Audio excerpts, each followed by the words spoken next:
Hey, so it's been a while since I've made a video, and the reason for that is that I've been creating my own synthesizer.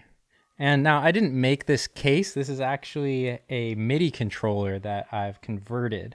But everything works. You know, all the knobs work, all the patch bay works, and I can barely believe that I made this on my own. I'm going to show you some demos of it real quick.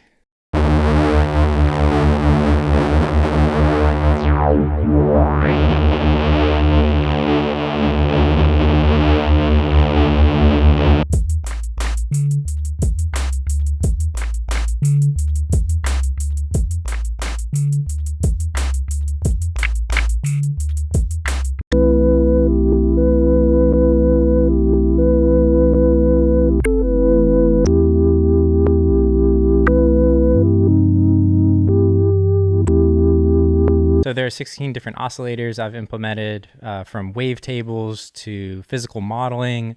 I've got samples in there. I've got simple sine waves, and it's really meant to be an FM machine.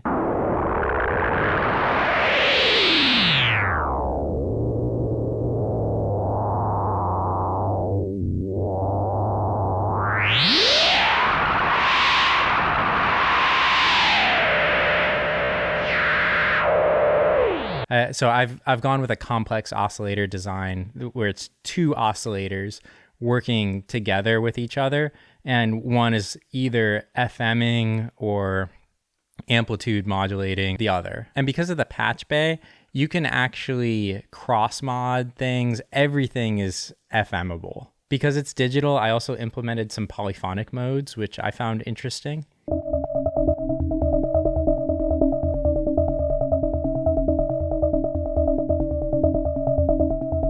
And I also made some granular processing engines that do really interesting percussive things.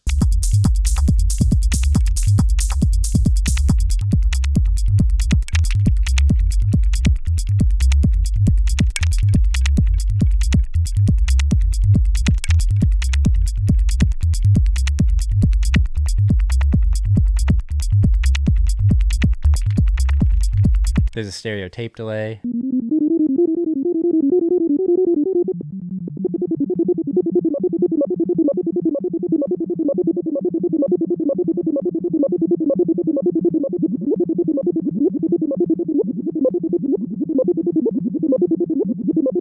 When I started making this, I just made it a synth voice, but very quickly I wanted a sequencer.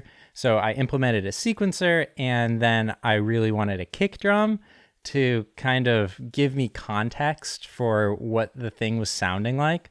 So I put the kick drum in, and I was like, oh, wouldn't it be cool if I could just patch the kick drum anywhere into this thing? And so you actually can now.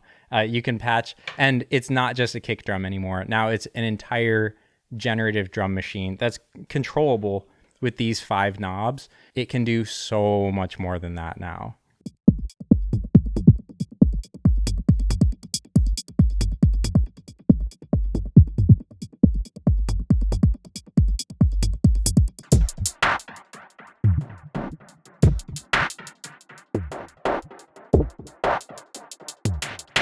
When I was implementing the sequencer, I started with procedural music, so techno.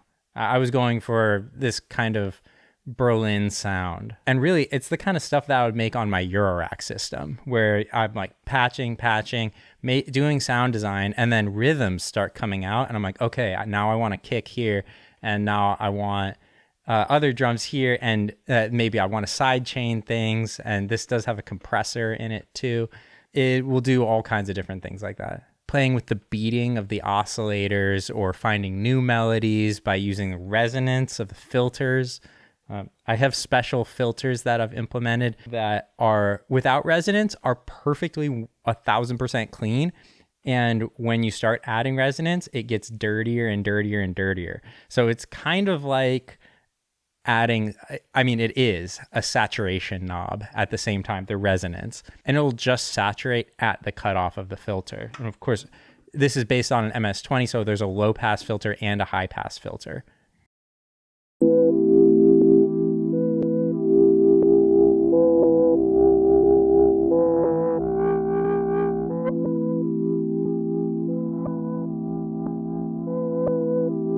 So you can play with those different resonances and find new melodies within whatever you're making, right?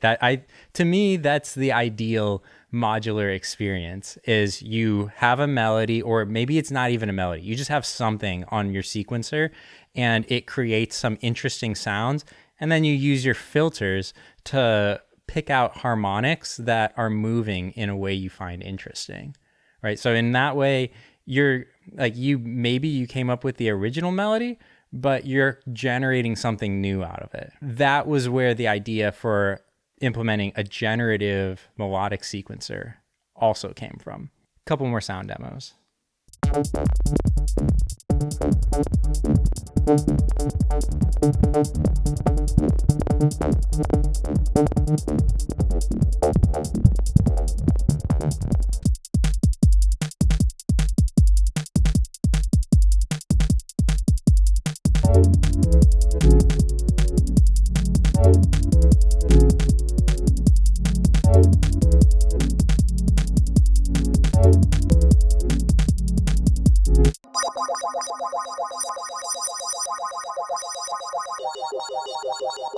Originally, when I designed this, I had just used these 5 knobs as a 5-step sequencer. It's like 5 steps, rocks, I'm just going to go with that. But it's just one more thing to do.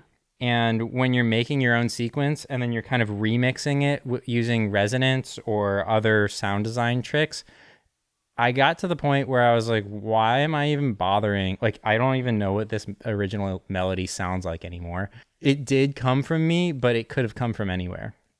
I decided, why not make it come from anywhere?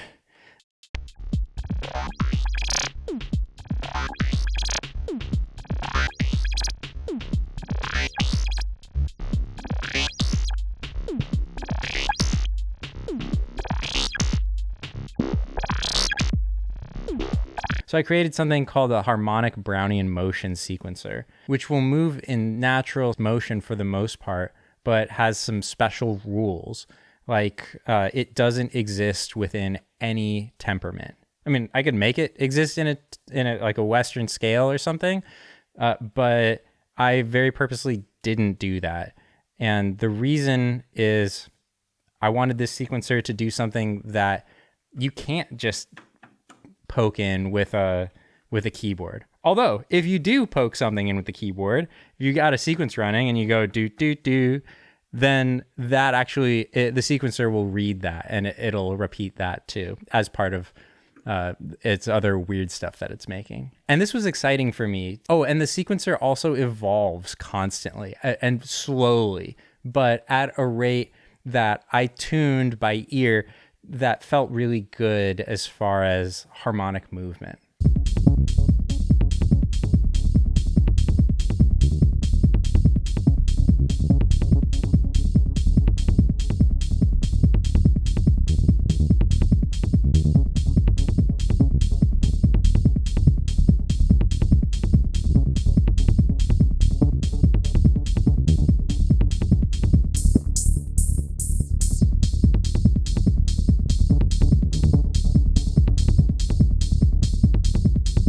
So the idea with the sequencer is everything that fits on a keyboard is really better played by a human. In my opinion, it's better. So I decided to go the other way and shoot for things that can't be played by a human on a keyboard. That's what I made.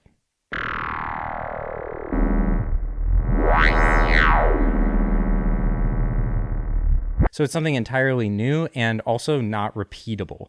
I've made it purposefully not repeatable. So the tuning that it uses is different every single time you turn it on, and everything by default drifts around a little bit because that's what I like. I don't care about reproducibility. That is just not on my list of priorities. This thing is meant for inspiration.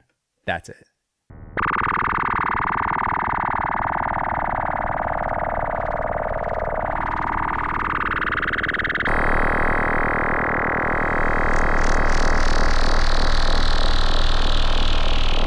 Let's see, it also records everything that you do by default. So if you do create something that you like, You just drag and drop your recording and you got it. So that's nice, I think.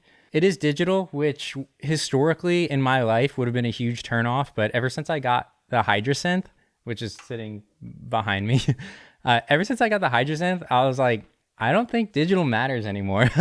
So this was kind of an experiment for me to see if I could make something that could at least hang with my analog devices.